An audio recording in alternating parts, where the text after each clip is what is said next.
Hey everyone, we are live. My name's Christian Pavarelli, and we are here with another episode. I'm the founder and CEO of We Are No Code, and today I have a very dear friend of mine and one of the people I respect the most in the LO ecosystem. Her name is Jasmine. She's the CEO of Pitch Genius. Jasmine, how are you doing? I'm good. Thank you so much for having me. This is super exciting. Yeah, it's your first LinkedIn Live, right? It's stressful, right? It is a little stressful, and I'm actually gonna put my phone on silent so we don't have that moment where someone's calling me and Exactly. interrupting. I have moments where I have things pop up on my screen and my eyes kind of shift to something, and I try to, so I've rewatched some of the videos I've made, and it's kind of embarrassing. Yeah. But I think that that's kind of one of the exciting things about what's happening on LinkedIn is that we're moving towards a place where we're showing ourselves as well as talking about business things. And I think that it's actually very good because for a long time we kind of ignored a lot of that. But before getting into that, Sure. why don't you tell us a little bit about what you do at Pitch Genius? Sure. So Pitch Genius it's kind of morphing from a boutique pitch deck consulting firm into this outsourced startup founding team. But essentially what we have been doing for the past 3+ years is developing investor communications materials and investor decks, pitch decks for early stage startups who are raising a seed or a Series A. So that's really been my personal focus for the past 5 years, which is kind of crazy. And now we've gotten to this beautiful place where 42% of our clients have successfully raised. And we put a lot of effort into making sure that their pitch and how they're communicating with investors is going to open doors for them. So that's what we do as a whole. And, we're constantly growing our team, adding new services, and now figuring out all the ways that we can help founders prepare to pitch investors and talk to them. So very cool. where it's at. And so I love that 42% of your startups or the people that you've helped with their decks have been able to raise capital. Yes. I'm guessing, and just so it's clear to some of the viewers who are sort of first-time entrepreneurs, that part of that is because you select startups who are ready to raise, correct? Yeah, absolutely. So, well, first of all, in just having integrity with what I do, I would hate to be that person that just takes on a client knowing that they have no chance of raising money. So yeah, we don't work with clients who don't have enough traction, who are not in a position or any kind of position to actually raise money. And typically when that type of client comes to us or potential client comes to us, it's because they just know that they need a pitch deck, and they know that a really good pitch deck is what's going to raise you money. But that's actually incorrect. A good business model and a good startup and solid founders is really what raises money in the end. The pitch deck for a long time has become this huge barrier to communicating a good investment opportunity. But founders, those founders that come to us and really have no merit to actually raise money, we turn them away with resources, of course, but yeah, we don't take them on as clients. So that definitely attributes to why our success rate is so high. It is also just the methodology that we use to create pitch decks for our clients. Perfect. Yeah, and so I think that you touched on a great point there. Is that so? What would you say? So basically, you have criteria for determining whether or not you think people have a chance or not of raising capital. So what would you say some of the main criteria are from your perspective, point of view, experience? Yeah, absolutely. Main criteria would be at least to have some kind of MVP with market validation. And that's an MVP with market validation is kind of on the low side of traction, right? That's bare minimum of really what you would want before considering to raise from investors. And when you're in that position, I think it's also important to ask yourself, okay, you have this minimal MVP and market validation. Can you gain more traction on your own dime, right? Or is this project just so big and requires that much capital that you want to stop at that moment and actually raise some serious money to get it done right? So every venture is different. Every venture requires a different amount of capital, and if it's capital intensive, yes, you tend to raise more money earlier on because it just takes that kind of cash to get it done. I get that. But for other ventures that aren't as capital intensive, you will see investors expecting you to, you know, pass the MVP stage, get to maybe even a V1, and enter a space where you are generating revenue, Yeah. which is honestly, it's a reasonable expectation. I don't think it's unreasonable at all. They're just trying to mitigate risk, and it's more positive for the founder to reach that point and then raise money anyways. So yeah. Love it. Yeah, and it's interesting because it's like when I talk to a lot of the heads of accelerators and beyond sort of the accelerator that I was running, it's pretty clear, and early stage investors who say they're early stage, it's pretty clear that you need 3 to 6 months traction basically if you want to expect a pretty good chance. These days, yes. Yeah, specifically, yeah, because the cost of building has gone way down. And I Yeah. think that's probably one of the biggest misconceptions, right? Is that some people go out there and they believe they can just raise with a first product or a really good idea and a good team, or that they can finance the building through an investor. That's kind of, I guess, where, if you absolutely need funding, the recommendation is to raise a little bit of money from friends and family. But more than ever, there are just so many great tools out there to be able to build, to be able to test, to be able to grow, and break in revenue. So Absolutely, absolutely. I I mean, things like no code, right? We're speaking to We Are No Code, and all the resources that we have online now, and like all of the free resources that the tech community has available to everyone, right? It's not it is there and it is available. I feel like it's been democratized in a lot of ways. I really do feel like as an entrepreneur, it really should be your goal to first of all understand what is your mission, what do you want to do, what do you want to accomplish, and just go straight for revenue. Just keep going straight for revenue. And raising money is something that you should it should be your goal to raise money once you've hit that stage, and it really has become so much easier to achieve revenue with everything that we have available to us. So yeah, yeah. love it. And that actually brings us to another point, right? It's like raising capital is really just, or raising money is really just one of the directions that you can take as a founder. And I think that not enough people stress that. I was on a call with Indie VC who introduced a new thing called a program called Intro, and they have a newsletter just talking about alternative financing. Awesome. So it's interesting. I think that like as people build more solid businesses that generate revenue, they're getting closer to being able to kind of get money from more traditional ways like banks. And banks is a bad example of a sort of alternative, but I'm just using it as an example of like very risky investment, sort of like VCs, angels. Very safe investment, you have the bankers. But there's this whole array in the middle that people aren't really talking about. And so I think there's going to be a big shift as well in the way, we've seen it with crowdfunding already, but it's happening in so many other ways. So I think it's going to be interesting to see where that goes. Yeah, absolutely. I think people also need to realize that there isn't just that one path to entrepreneurship and to getting your startup off the ground. You can organically grow it and never give equity up in your company. But it's also like there's also a choice to it, right? There's something very different. There are two very different paths and two very different lifestyles when you raise money, right, from traditional angels and or VCs versus building a company organically, and owning 100% of it. Like those lifestyles, that career path looks so much different. So you also really need to choose what kind of lifestyle you want and which path you want to go down, and look at it realistically in It's that way as super well. interesting because a lot of people like get into it and they're like, we are, I want to build my own business because I want to be my own boss. Well, guess what? When you get investors, you're always going to have to report back to those investors. So It's not a boss in the sense that like they're going to tell you, they're going to micromanage you, but they're going to have a certain level of control within your company that's going to put pressure on you, and in a similar way that a boss would at a company.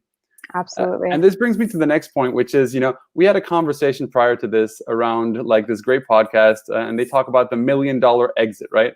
Like most founders, they're getting in this to be millionaires, but there's a lot of paths to become a millionaire, right? Yes. And I don't want to beat around the bush. Like that's really, in the end of the day, what people are looking for. Sure. But this idea that like, you can basically have an exit and make $1 million, $2 million, $3 million. You don't necessarily have to sort of go and raise capital. What are your thoughts about that?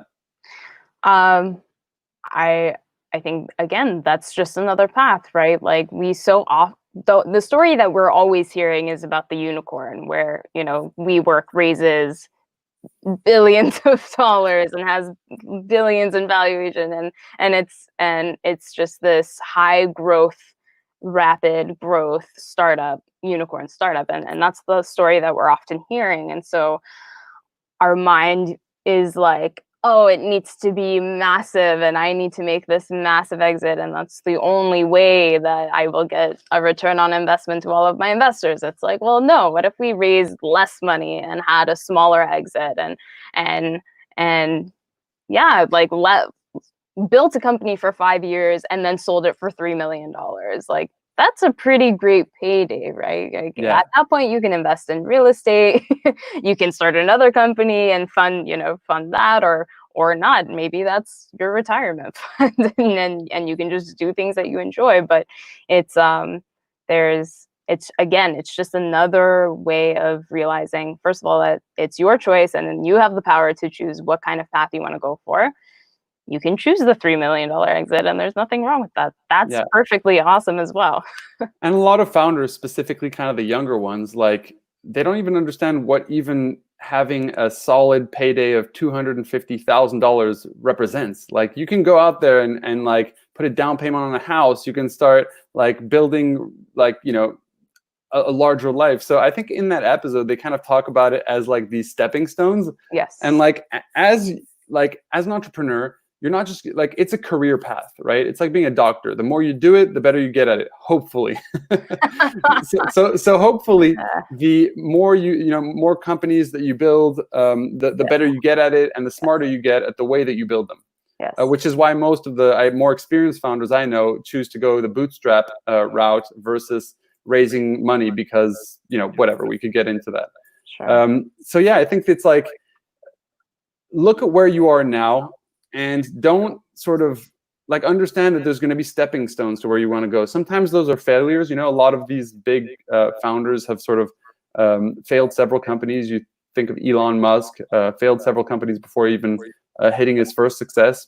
Sure. But like, yeah, for someone who's younger and who's trying to get into entrepreneurship, it's like focus on the learning, focus on building a solid company that generates revenue, and get that first sort of liquidity event if you can. That's going to change your life, and then you can, I think, put some back into the savings, and then you can go about it with less risk, less sort of fear of failure. You're a bit more free at that point, and that's something that also people don't understand, is that like, yeah, there's this level of freedom that's important as well. Absolutely. Level of freedom, and also like, that's why I bring lifestyle into it, right? Because it's like there's so much pressure and stress that comes with the path that you choose, and there is less freedom based on the path that you choose. And for me, my career continues to morph into, okay, why am I working so hard? Why is this business so important to me? What is my end goal?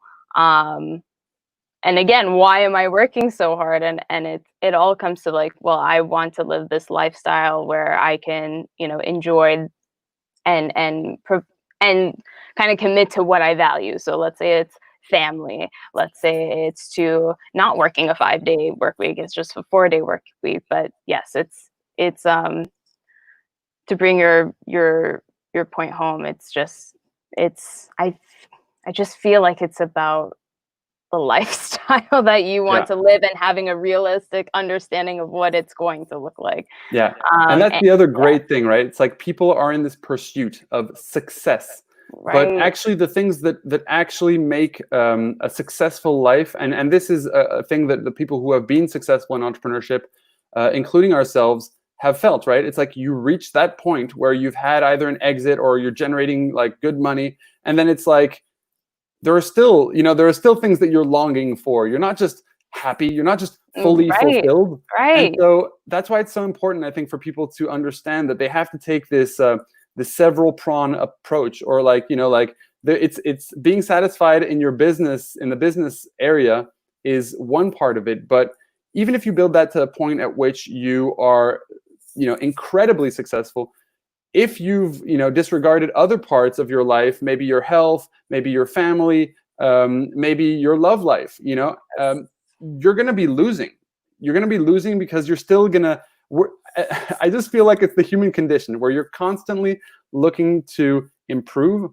And one of the things that we talked about earlier was like this attachment of ego. Yes. Talk Yeah. to us about that. I'm so interested in that topic. Okay. So I'm gonna bring Judaism into this. That's fine. Because it's there. So I read this book about Shabbat. Okay, and what is Shabbat? It's a holiday that happens every Friday, and the book is actually kind of secular for talking about this thing about Shabbat, but it has this one line in it, right? And the whole book talks about the importance of really like on Friday when the sun goes down, why it's so important to just like let everything go and really just enter into your weekend, right? And take the time off to enjoy all of the beautiful space that's outside of your work week, essentially outside of Mhm. your labor.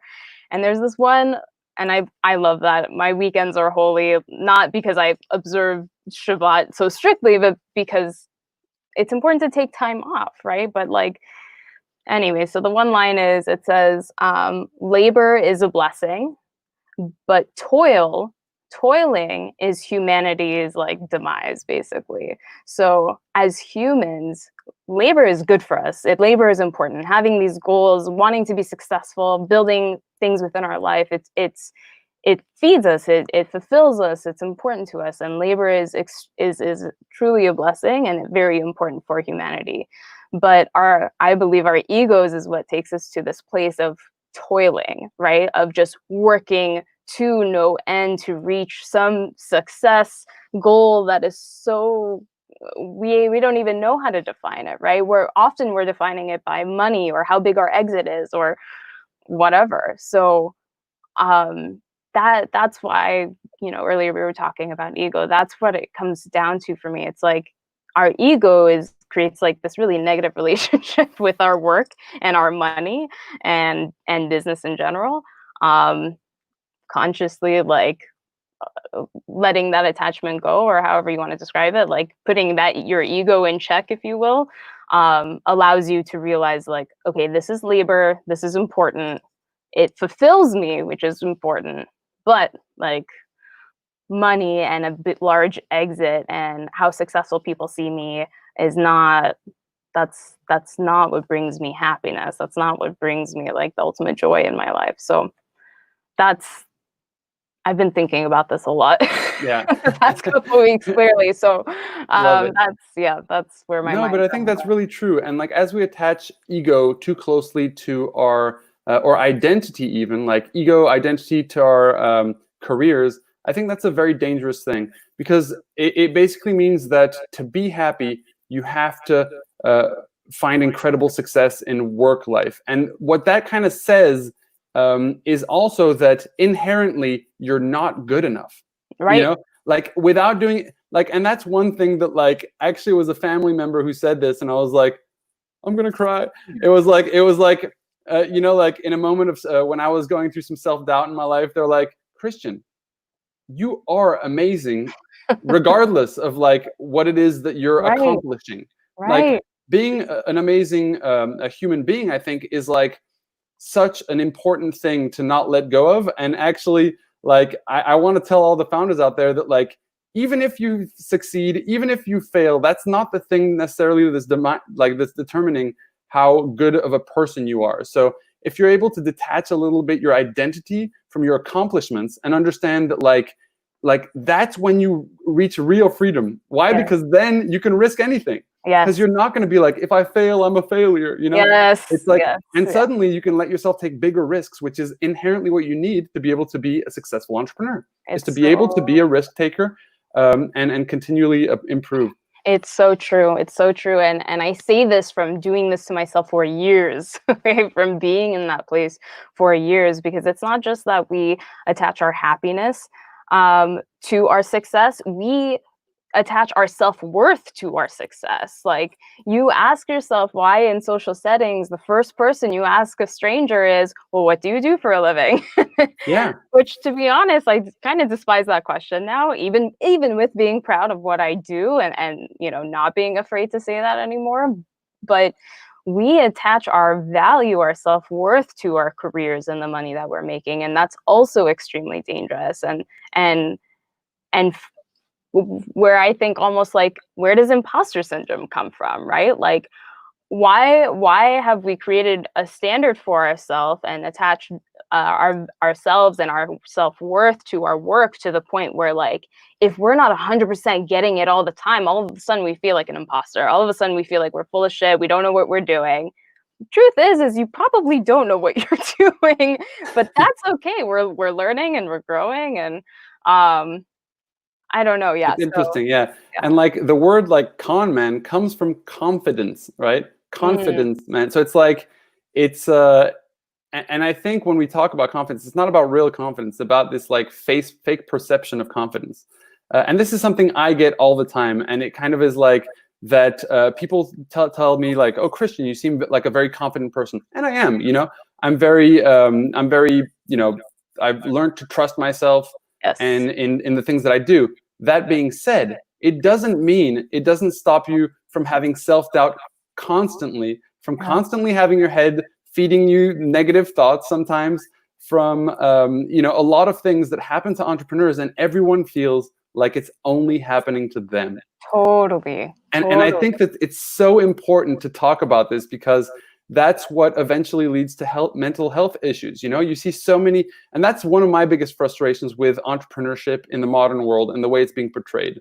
It's the fact that there is this big problem in mental health that's coming up, and people sort of like trying entrepreneurship, they don't manage to do it, and then they just like give up on it, and then they go into like depressive states, and it leads to way worse things. And I think that we just have to cultivate a healthier sort of conversation around this, and be like, Yeah.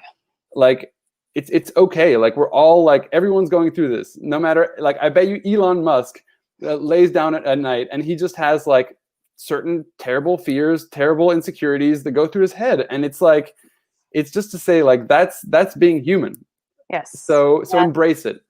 Yeah. Yes. And I'm going to add to that, having more conversations around this, and healthier conversations around this, but also us individually building healthier relationships with our businesses, with our careers, and with our money. Yeah. it's it's so important. It's the one thing, like, I got into entrepreneurship because I wanted freedom, and I ended up feeling so shackled and chained to this business, to the point where I hated it. And I asked myself, why did I do this to myself? And now it feels like this engine that I can't turn off, right? The only thing that has freed myself from that is that detachment, and building a healthier relationship with my business, and realizing, like, yeah, not only is my self-worth not attached to this, right? Like, I'm a valuable person, whether this is successful or not. But also, there are more important things outside of just this work, just this. Yes, it's a blessing, but let's look at things outside of that as well. I mean, let's say you work a 60-hour work week. You only work 60 hours a week, and it is a means to what? To an end, to a means to living a better lifestyle, to fulfilling what you value, whatever it is. But it's not life itself. Like, your value and your life does not begin and end with work. There's Yeah. all of this beautiful white space outside of it. And that's We the can talk other about that scary more thing. too. Yeah. Yeah. The other, it's just that like people are comparing themselves to people who are ahead of them. And it's like, Yeah. that's a scary thing, because you don't see all the hard work, all the pain that they got through to get to that place, right? Yes. And so you just think, you just compare yourself, and this is something that's very, I think, risky in the social media space, is that you end up seeing people who are in front of you, and some of those people really put in a huge amount of work. You don't see what's being put in to get to where they are. And Right. so, and it's scary to people. They're like, oh, but this guy's just brilliant, Right. And it's like, well, yeah, but they didn't just wake up and they were brilliant. Like, Right. yes, people are dealt different cards to a certain level, but I definitely think that like hustle sort of trumps the first cards that you were given. Yes. And Yeah. and if you kind of lean into the process, and that's why I think it's important for entrepreneurs in general to measure their own success in terms of their improvement. And it connects directly to a book by Carol Dweck called Yeah. Mindset, Yeah. talking about like, you should always face things in with like like saying like, I'm not good at this yet. Yeah. And to really believe that if you put in the time to be able to learn this thing or to do that thing, that you will get better. And so the more that we kind of like compare ourselves to other people and not to our previous selves, the riskier it is, because it doesn't make sense. Like, who cares if someone's super good at this one thing? Guess what? They probably put in 10,000 hours that you didn't put in, Absolutely. And or maybe they are inherently better at certain things or have access to certain resources. Fine, but you are also inherently good at other things. Like I preach to my friends and family constantly. Anyone who comes to me who asks like, how did you do it? It was literally just hard work and commitment. It's not, I am no genius. I know the company's named Pitch Genius, and I joke about that all the time, but really, like, there are so many skills that I lacked when I started, and I just kind of fumbled into figuring out how to make things work, that I'm always telling people, like, seriously, if I can do it with the level of education I had at that point, with I had zero work experience, like very minimal work experience. Also, I kind of just jumped into it. I feel like you can take on that risk and jump into it too. Like, don't be so afraid. Most people who start this journey don't know what they're doing at Yeah. all. And you figure it out along the way, and you Google things and you make it work. So that's also a part of that entrepreneurial journey, is like, yeah, like, stay focused. Don't look at the guy who is ahead of you. Who cares about him? Don't worry about whether the money is here or not. You have something that you want to accomplish that you think is going to be successful. Keep pushing forward. Investors are like giving you no's left and right. Who cares? Keep pushing forward. There's always a way to keep moving forward. Yeah. Nothing should be stopping you. That's entrepreneurship. Is you just keep on going. Yeah. And also, I think like the importance in the fact that there are better resources than others. There are better coaches than others. There are better sort of trainers than others. And I think that it's important to be like, listen, it's been 50 years, half a century ago, Silicon Valley started building startups. The methodology is there. Yes, it'll Right. depend on whatever you're building. But like trying to figure it out from scratch alone. And I think that's where probably a lot of I think entrepreneurship programs in general sort of stay a little bit too much on the theoretical side. And it's great to do a business model canvas, but you really need actionable steps Right. towards doing stuff. And then, yes, you have a lot of learning and growing to do as a founder, and you should be reading a lot of articles.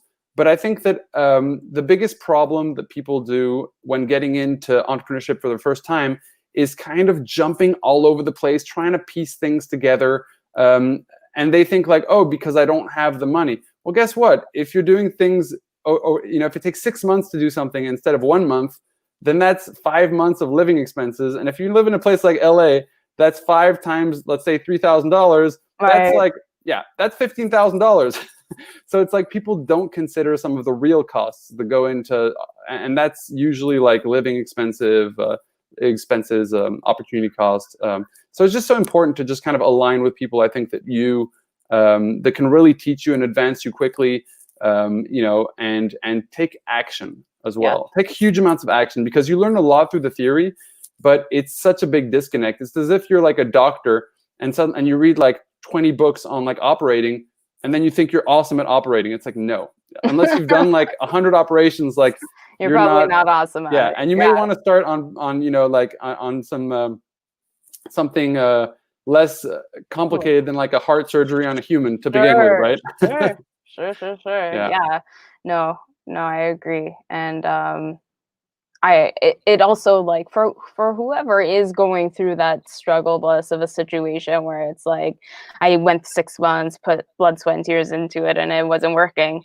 Maybe that's what you needed to do to figure it out. Again, like, you can read about entrepreneurship and read other people's stories, and I think that's great, because I think it expands your mind as to how you could solve a problem, or like use resources around you. But ultimately, it comes down to doing it, struggling, failing, wasting great amount great amount of time, and maybe money. I've wasted plenty of money and time, and something that I don't do enough is asking for support from the people around you, yeah, whoever that may be. I mean, there were a couple of people early on who really took me under their belt as advisors, and I'm forever grateful for them. And they were so supportive.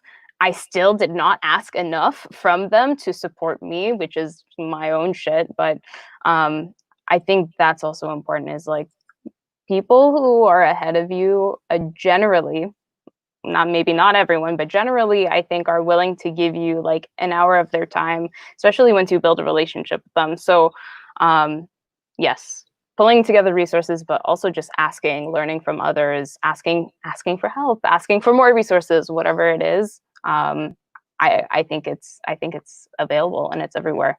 yeah. And it's interesting, like everyone says, like, you got to have a co-founder to get started. I don't necessarily believe that you need to have a co-founder to get started. That being said, having a person, whether it's a colleague, a friend, an advisor, a co-founder, Sure. who you can bounce ideas off when you're really in a moment of sort of self-doubt about a specific decision. Right. I think that's the value of having that's the biggest value, right? It's being able to have someone who can just reframe your way of thinking, when sometimes naturally we all kind of go in these thought loops, right? And you Yes. just need to be broken out of that frame of mind for just a second, so that you can then take a bit of distance, be like, oh, okay, that's an interesting point. And then, do whatever you're going to do, hopefully Right. taking into consideration that that the way you were thinking about it was not exactly the only way, was not maybe the easiest way, was not the right way necessarily. There might not be a right way. Yes. Yeah. Yes, and there's also a delicate balance to that also, because there are wonderful people that are going to advise you. There are going to be a million people, especially including your friends and family, to tell you exactly how to do your business and how to make it successful. And all of that information is good data, right? You take all that good data and you store it, and you not internalize it. It's a bad word after all we've talked about with ego. You take that data and you let it rest on your brain, okay? And then you realize, but I'm the CEO, I'm the founder, I recognize this problem that I was here to fix, and my intuition and my gut is telling me something, but this is good data. And you take balance in listening to others, getting ideas from others, and then knowing that you are still solving this problem, and you can also listen to yourself. Because I definitely see entrepreneurs who, they get into the space, they lack that confidence in what they're doing, which is normal, completely normal. But then they get advisement from like 6 other people, some of it's conflicting or not, and they're listening to everybody. And it's like, you also need to remind yourself, well, let's recenter. This is you. You have to know what's best at the end of the day, and you have to make the decision at the end of the day. It's not just about listening to people who supposedly know best. They may know best. They also may not. So take everything with a grain of salt. Yeah. Mentor whiplash is what that's called. When you Oh, just yeah. basically are getting so many different pieces of conflicting advice from different Yeah. mentors, and you don't really know what to do with it. Yeah. I think what's important is to kind of, like, as you said, take in the information, analyze where they're coming from, Yes. be like, oh, I think that they're absolutely right on this point. So maybe, like, I'll consider that in my decision making. But in the end of the day, you do have to make your own decisions. And great. I love this. Totally. This is a great conversation. So tell us some of maybe the biggest mistakes that you see, first-time founders, early-stage founders making. I think I'll speak from, that investor deck fundraising aspect, right? We'll keep the focus there because there's many mistakes we all make. I think the main mistake that I see is that founders get to this point where they say, okay, now I need money. And they just stop working on the business or stop trying to gain traction. And now all they're focused on is raising money. When in reality, like what they probably need is more traction, and that will give you an easier time to raise money. And there are so many people that maybe I end up working with, I don't end up working with, it doesn't matter, but I always have to verbalize that to them. Like, hey, you're doing great. You're at a great point, but like, you need to, like, here are some ideas. Like, are these other ways that you can gain traction? Can you generate revenue this way? Can you do market validation this way? Like, you do not stop just because you've decided, okay, I'm going to raise money. That's also not what investors are looking for, right? They're not looking for the entrepreneur who's like, okay, now I need money and I'm just going to sit and wait until I get it. Like, no, months are going to go by, 6 months, 8 months will go by before you see that money. They want to invest in entrepreneurs who are like at no end, again, just pushing forward and making progress, as much progress as they can with or without money. So yeah, I would say that's the biggest mistake. It's like, they think, okay, I need money, and then all of a sudden they stop working on building traction. And it's like, no, these need to happen together at the same time. And that's why it's really important to choose the right time to start looking for investment, because investment is a really, it takes a lot of time. Yeah. So if you're not doing it with 3 to 6 months traction, then you're doing it wrong, or you're reducing the chances, the likelihood that you will raise and that you'll be able to do that quickly without really taking away a lot of time from operations, which is going to take away from your revenue, your traction, and other things. Yes. So that balance is like important, but yeah, the timing is so essential. Yes. If not, you just, and there's a great a thing. It's kind of like, either you're the kind of founder who's chasing after investors and chasing after accelerators and chasing after, or you're this guy or girl who's going to do it anyway, and then you start getting chased by the investors, the co-founders, and that's one thing that people forget, specifically like solo founders, right? Like, if you build something pretty cool, it's going to be much easier to convince a co-founder to come on board. It's going to be much easier to convince an an investor or an accelerator to bring you into their network. It's going to be much easier to do all those things once you've proven what you've done. Totally. And if not, well, you're actually setting yourself up for failure, because you're kind of just expecting that things will be given to you. Right. And it's terrible to say this, but like, the world doesn't owe you anything, Investors definitely don't. Yeah, investors definitely don't. But I also want to stop for a second and say that, it's also just adopting that attitude that the power is within you, and you are just as important as the investor. You are the startup. You're the one actually doing the damn thing, right? And investors have nothing to do with their day without you existing. So really having that attitude of, this is an investment opportunity, this is special, this is the shit, right?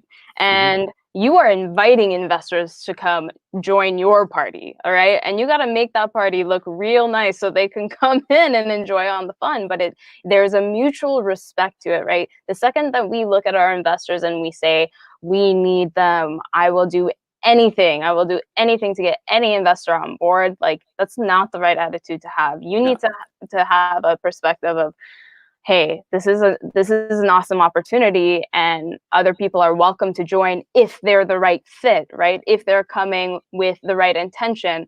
There has to be balance there. It's a mutual relationship, just like the employer-employee relationship. It's a mutual relationship. So you need to have that attitude of, oh, I have power too, and I get to negotiate this contract. I get to negotiate this terms. And oh, if I just keep going and gain more traction, yes, my terms and negotiating that contract gives me more leeway and gives me more leverage. So there's definitely leverage at hand. Gain more leverage for yourself and realize that this is a mutual relationship, and you're not just looking for anyone, you want to look for the right person as well. Yeah, I love that. This was awesome. No, I really think that there's a lot of good messaging that came through this interview. And I think that now we're at the 40 minute mark. I think hopefully, people will be willing to watch till the end. Usually they do. But Are we going for an hour? Sorry? We're going for a full hour? No, we're good. I think Okay. we'll slow down now, and Okay. Why don't you tell us where we can find you? Yeah. You can find me on LinkedIn. Imagine that. Jasmine Foroutan. I guess you can send out my full name later. But as well as social media, we're not really that big on social media, I have to say, but it's at pitchgenius_co. You can also just go to our website and subscribe to our newsletter, www.pitchgenius.co, not .com, so .co. But yeah, those would be all the avenues. That's awesome.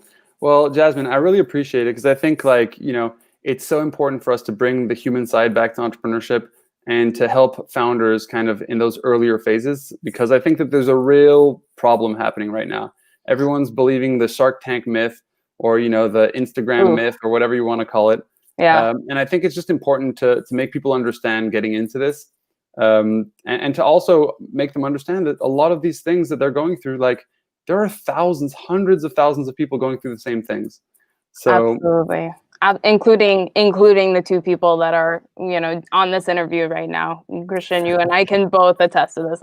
Absolutely. We have been there and are still there every once in a while. So absolutely. Yeah. So yes. Jasmine, I respect what you do so much. It's always such a pleasure to talk with you.